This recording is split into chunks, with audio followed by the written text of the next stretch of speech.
오늘 은혜 받으실 하나님의 말씀은 구약성경 이사야서 52장 7절에서 10절입니다. 차신 열고 제가 봉독하겠습니다. 좋은 소식을 전하며 평화를 공포하며 복된 좋은 소식을 가져오며 구원을 공포하며 시온을 향하여 이르기를 내 하나님이 통치하신다 하는 자의 산을 넘는 발이 어찌 그리 아름다운가. 내 파수꾼들이 소리로다. 그들이 소리를 높여 일제히 노래하니 이는 여호와께서 시온으로 돌아오실 때에 그들의 눈이 마주 보리로다. 너 예루살렘의 황폐한 곳들아 기쁜 소리를 내어 함께 노래할지어다. 이는 여호와께서 그의 백성을 위로하셨고 예루살렘을 구속하셨음이라. 여호와께서 열방의 목전에서 그의 거룩한 팔을 나타내셨으므로 땅끝까지도 모두 우리 하나님의 구원을 보았도다. 아멘. 이 시간은 시온성가대 찬양으로 하나님께 영광을 돌리겠습니다.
하나님께서 힘찬 찬양을 기뻐 받으신 줄로 믿습니다. 이 시간은 당양 목사님께서 나오셔서 봉독할 말씀 가지고 아름다운 발의 소유자라는 제목으로 하나님 말씀 전하실 때 큰 은혜 받으시기 바랍니다. 오늘도 주님께서 평화를 가지고 이 자리에 오셨습니다. 주님을 환영합시다. 함께 예배드리는 모든 지성전 지교회 그리고 시청자 여러분들에게 주의 평화가 넘치기를 축원합니다. 설악산에는 벌써 아름다운 단풍이 들고 있다고 합니다.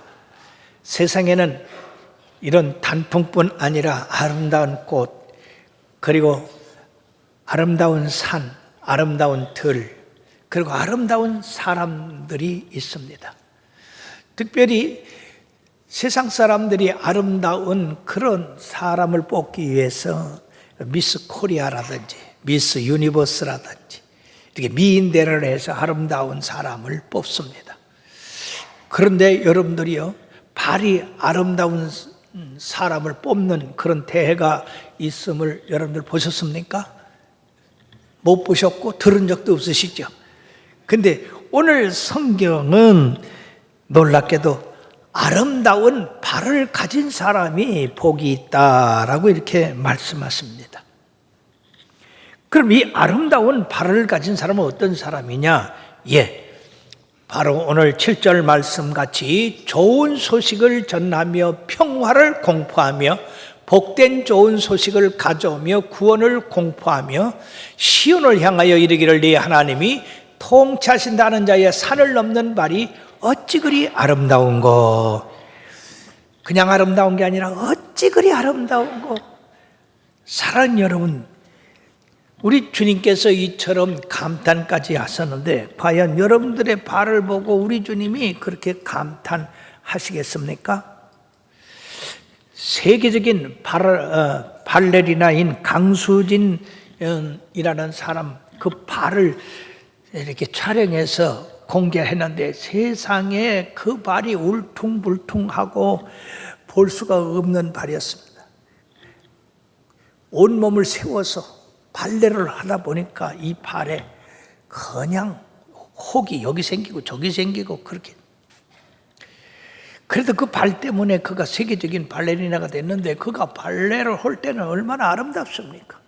그러나 이런 발의 희생이 있었기 때문에 그런 아름다운 것을 나타낼 수가 있었고, 우리나라 또 세계적인 축구 선수 이 박지성 군의 발을 또 이렇게 사진 찍어서 나타난 게 있는데 그 발도 누가 아름답다 하겠습니까? 여기저기 그냥 못이 박히고 울퉁불퉁 솟아나고 그 발을 통해서 세계적인 그런 축구 선수가 되었습니다. 그러면 이런 발을 보기에 참으로 안쓰럽지만은 그러나 그 발이 아름다운 것입니다. 그 발로 말미암아 그들의 명예, 그들의 그 이름을 나타낼 수 있었기 때문에 그렇습니다. 그러면 오늘 하나님이 말씀하시는 이 아름다운 발은 어떠한 발이길래 우리 주님께서 어찌 그리 아름다운고라고 말씀하셨을까요? 이것은 우리의 발의 어떤 외적인 그 모습을 가지고 평가하는 것이 아닙니다. 한국 속담에 그런 게 있어요. 발이 크면 도둑놈이다. 그러나 성경은 발이 크든지 작든지 울퉁불퉁했든지 그거 상관없어요. 그 발로 무엇을 했는가? 그것이 중요한 것입니다. 그러면 사랑하는 여러분들의 발이 모양이 어떻게 생겼든지 간에 하나님이 여러분들의 발을 보고 어찌 그리 그 발이 아름다운고 라고 하는 칭찬을 듣게 되기를 주의 이름으로 축원합니다. 그러면 아름다운 발의 소유자는 어떤 사람입니까? 바로 복음을 전하는 자의 발을 의미하고 있습니다. 즉 이 말을 바꾸면 복음을 전하는 자의 발이 어찌 그리 아름다운고 라고 하는 말씀입니다. 왜냐하면 이 복음은 아름다운 것이기 때문에 그렇습니다. 오늘 좋은 소식을 전하며 라고 하는 말씀이 있는데 우리 삶 가운데 가장 좋은 소식이 무엇이겠습니까? 우리 인간들은 죄로 말미암아서 하나님을 상실하였고 그 상실한 것 때문에 슬픔과 저주와 멸망 가운데 살게 된 것인데 바로 예수 그리스도께서 이 세상에 오심으로써 잃어버린 하나님을 되찾게 되고 그리고 우리가 죄에서 자유를 받는 그러한 축복을 받게 됐습니다. 이보다 더 큰 기쁨이 어디 있고 좋은 소식이 어디 있겠습니까? 예수님이 탄생하실 때 하늘의 천사들이 목자들에게 뭐라고 했습니까? 보라, 내가 온 백성에게 미칠 큰 기쁨의 좋은 소식을 너에게 전하노라. 오늘 다윗의 동네에 너희를 위하여 구주가 나섰으니 곧 그리스도 주시라고 말씀했습니다. 즉 이 예수님이 세상에 오신 것은 하나님으로 말미암아서 우리 인간과 함께 거하기 위하여서 세상에 오셨다고 하는 것입니다. 그러므로 이보다 더 기쁘고 좋은 소식이 어디 있겠습니까? 뿐만 아니라 예수님이 세상에 오신 것만으로 기쁘고 즐거운데 이 예수님께서는 바로 우리의 죄를 담당하시기 위하여서 오셨다고 하는 것입니다. 예수님이 탄생하셨을 때 또 성령으로 마태복음 1장 21절에 보면 그 이름을 예수라 하라. 이는 그가 자기 백성을 그들의 죄에서 구원할 자심이라 말씀했습니다. 죄가 하나님과 인간과의 관계를 멀리하고 그리고 죄의 값으로 말미암아서 저주와 죽음이 이 세상에 왔는데 바로 그 저주와 죽음의 원인인 죄를 없이 하기 위해서 주님이 오셨으니 이 얼마나 좋은 소식이고 기쁜 소식이고 복된 소식이겠습니까? 로마서 3장 23절 24절에 보면 모든 사람이 죄를 범하였으며 하나님의 영광에 이르지 못하더니 그리스도 예수 안에 있는 속량으로 말미암아 하나님의 은혜로 값없이 의롭다 하심을 얻은 자 되었느니라. 우리가 믿기만 하면 값없이 죄인이 의인이 되고 저주에 있는 사람이 축복된 사람이 되고 멸망할 사람이 영생에 이르게 되는데 주님께서도 친히 누가복음 4장 18절 19절에 뭐라고 말씀했습니까? 주의 성령이 내게 임하셨으니 이는 가난한 자에게 복음을 전하게 하시고 내게 기름을 부으사 나를 보내사 포로된 자에게 자유를 눈먼 자에게 다시 보게 함을 전파하며 눌린 자를 자유케 하고 주의 은혜의 해를 전파하게 하려 하심이라 말씀했습니다. 죄의 포로에서 자유를 받고 억압에서 자유를 받고 질병에서 고침을 받고 그리고 마태복음 11장 5절 6절에 맹인이 보며 못 걷는 사람이 걸으며 나병 환자가 깨끗함을 받으며 못 듣는 자가 들으며 죽은 자가 살아나며 가난한 자에게 복음이 전파된다 하라. 누구든지 나로 말미암아 실족하지 아니하는 자는 복이 있도다 하시니라. 우리 예수님이 오심으로 말미암아 어둠에 고통받는 사람들이 자유를 누리게 됐고 질병으로 고통받는 사람들이 건전함을 받게 됐고 가난한 사람들이 부유함을 받게 되었으니 이보다 더 좋은 소식이 어디 있겠습니까? 바로 이러한 기쁨은 이스라엘 백성이 430년 동안 애굽에 종살이 하다가 자유함을 얻은 그런 기쁨이요, 우리나라가 36년간 일본의 압제에 있다가 해방을 얻은 그런 기쁨이 바로 주님을 맞이함으로 말미암아 얻어지는 기쁨이라고 할 수 있는 것입니다. 그러므로 로마서 8장 1절 2절에 뭐라고 했습니까? 그러므로 이제 그리스도 예수 안에 있는 자에게는 결코 정죄함이 없나니 이는 그리스도 예수 안에 있는 성령의 생명의 법이 죄와 사망의 법에서 너를 해방하였음이라. 우리가 예수 안에 있기만 하면 죄와는 상관이 없는 그런 신령한 사람들이 된 것입니다. 그렇게 함으로 말미암아 이러한 분들은 바로 평화를 또 공포하는 사람들이 되었다. 이 말씀은 이거는 다른 것이 아니라 예수 그리스도를 받아들임으로 말미암아 그 삶에 얻어지는 그 축복을 의미하는 말씀입니다. 우리가 죄를 지음으로 하나님과 원수됐고 인간과 인간과의 그 사이에 끊임없는 증오와 전쟁이 계속된 가운데 살고 있다가 예수 그리스도를 영접함으로 말미암아 죄값이 청산되고 하나님과 막힌 담이 허물어져서 하나님과 화목하게 되고 인간과 인간과의 쌓였던 그 모든 원한과 증오, 이런 것들이 사랑으로 용서하고 용납하고 그렇게 됨으로 말미암아 인간과의 화평도 이루어지게 됐다는 것입니다. 십자가는 여러분들의 플러스 표시입니다. 하나님과 우리와 하나 되고 인간과 인간과의 하나 되는 그런 플러스 표시입니다. 그러므로 예수님께서는 우리의 화평을 위해서 오셨고 이 땅에 태어나실 때 이미 하늘의 천군 천사의 그 찬양 가운데 지극히 높은 곳에서는 하나님께 영광이요 이 땅에서는 기쁨을 얻은 모든 사람들에게 평화라고 말씀했습니다. 예수님께서 예루살렘에 입성하실 때도 평화의 왕이여 오시라고 그렇게 환영을 했던 겁니다. 그러나 이처럼 이 세상에 죄를 없이 해주고 죄의 값인 저주와 슬픔과 고통을 없이 해주고 우리로 말미암아 그리스도로 말미암아 평화를 누리고 영생에 이르도록 했지만은 유대인들은 안타깝게도 그 평화의 왕을 영접하지 아니하고 십자가에 못 박게 함으로써 그들은 평화를 잃어버리고 말았습니다. 그러므로 주님은 예루살렘을 향하여 너희가 평화에 관한 법을 알았다면 그들은 평화에 관한 법을 몰랐습니다. 평화라는 것은 인간이 하나님을 섬기며 사는 그것을 말하고 인간과의 관계에서 화목하며 사는 것을 말하고 그리고 그렇게 함으로써 우리 하나님이 그 사람과 그 백성을 지켜줌으로 말미암아 평화를 누리는 것을 말하는데 이 유대 사람들은 완악해서 우리 주님을 십자가에 못 박음으로 평화를 못 박았던 것입니다. 그러므로 그들은 곧 외세의 침략 때문에 멸망을 당하고 2000년 가까운 세월 동안에 나라 없이 헤매는 그런 민족이 되었다가 이제 1948년에 겨우 나라를 회복하고 지금 이스라엘이라는 나라를 가지고 세계 속에 살고 있는 것입니다.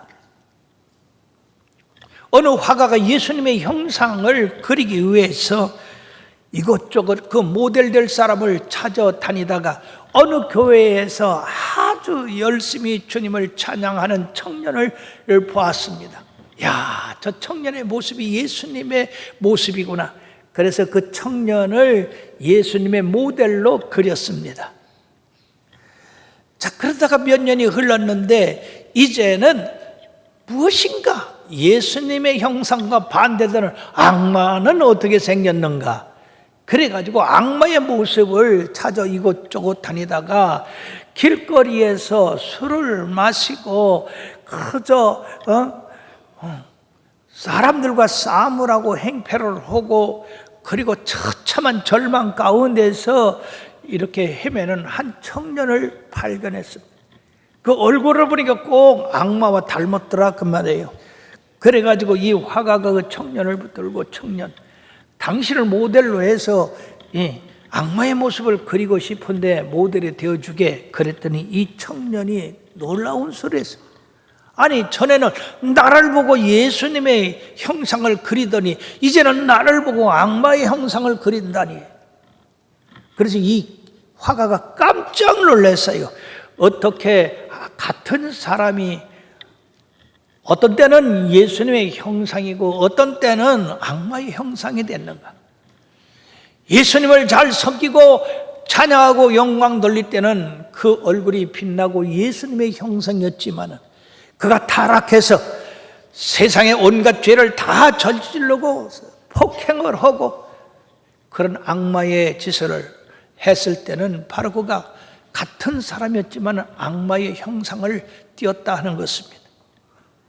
사랑하는 여러분들이요, 바로 우리 같은 사람이 그 마음에 복음을 받아들이고 사느냐 받아들이지 않고 사느냐는 바로 이처럼 예수님의 얼굴이 되기도 하고 악마의 얼굴이 되기도 한다는 것입니다. 그러므로 사랑하는 여러분들이요, 여러분들의 모습은 어떤 모습인가 서로 한번 보세요. 그리고 한마디 하십시오. 성도님의 얼굴을 보니 예수님을 본 듯 합니다. 형제님을 보니 자매님을 보니 예수님의 형상입니다. 여러분들이 계속해서 주님의 전에 나와 찬양하고 말씀 듣고 그 말씀대로 살려고 늘 자신을 쳐서 순종한다고 하면 여러분들이 바로 예수님의 형상을 닮은 얼굴이 될 것이고, 그리고 이런 복음을 가진 사람들의 발이 아름다운 발이 될 것입니다. 제2차 세계대전 때 나치 수용소는 그 말 그대로 바로 생지옥 같은 곳이었었습니다. 고통과 절망, 좌절과 그리고 죽음밖에 없었던 그곳에서 많은 사람이 건강을 잃어버리고 죽어가고 있었습니다. 그런데 그 가운데서 건강하게 살아남은 몇몇 사람이 있었는데, 그 사람들을 연구해 보니까 그 사람들 마음 가운데는 원망과 불평, 그리고 그 환경에 따라 사는 사람들이 아니라 그런 가운데서도 늘 감사하며 사는 사람들이었다는 것입니다. 무엇이 그럼 그들에게 감사한 마음을 갖다 줬느냐? 하나님이 감옥에서도 저 아름다운 햇빛을 주시니 감사합니다. 하나님, 어제까지 죽지 않냐고 오늘 또 하루를 살아갈 수 있게 하시니 감사합니다.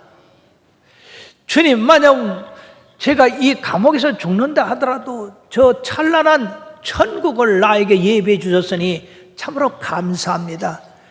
이처럼 눈 뜨자마자 감사를 하고 눈을 감을 때도 하나님 이 밤에 함께 하시니 감사합니다라고 한 그 사람들은 건강을 잃지 않고 그 열악한 환경 가운데 생적 같은 그런 데서도 건강을 유지하고 그리고 나중에 살아남았다 하는 것입니다.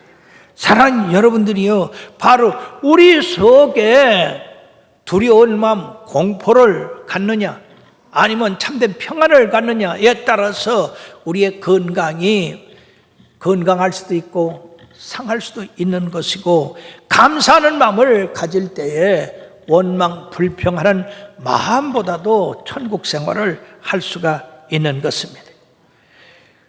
그러므로 예수님께서는 이처럼 이 땅에 오셔서 우리와 함께 하시며 우리의 모든 죄를 사하시며 우리들로 말미암아 그를 모시고 평화로운 삶을 살도록 하셨기 때문에 이러한 복음을 전하는 자의 발이 아름다운 것입니다. 두 번째는 이 아름다운 발이 산을 넘을 때 아름답다고 했습니다.